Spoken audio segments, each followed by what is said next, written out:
hello साथीहरू सबै good morning सबैजनालाई र मेरोतिरबाट चाहिँ ह्याप्पी दिवाली र हाम्रो चाहिँ आज बिहान हुन्छ यसरी र बिहान उठेर चाहिँ आज मौसम हेरेको टक्कसँगले मजाको मौसम भइरहेको रहेछ र हेर्नुहोस् तपाईँ यो चाहिँ मेरो रुम हो र हामी चाहिँ आज बिहान उठेर भइहाल्छ पानी भर्ने पर्ने हुन्छ यसरी र खोल्ने चाहिँ उतापट्टि छ सिमसिम पानी आउँदैछ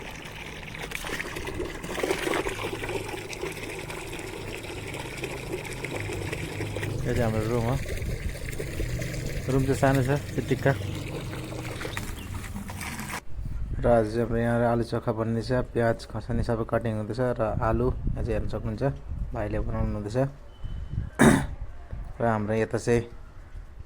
स्पेसियली आजको दिन चाहिँ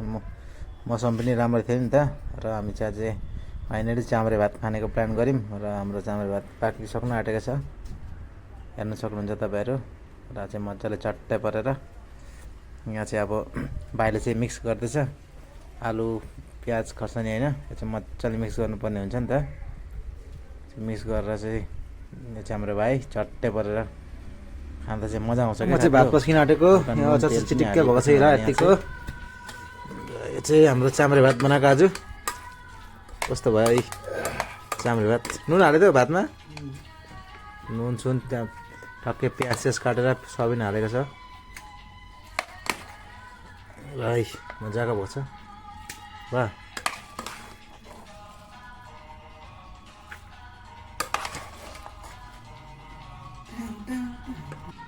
र यहाँ हाम्रो चाहिँ चाम्रे भात कस्तो हुन्छ खाएर तपाईँहरूलाई भन्नेछु चाम्रे भात र यो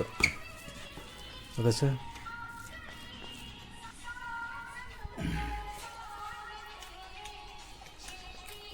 टेस्टी भयो कसो भयो भाइ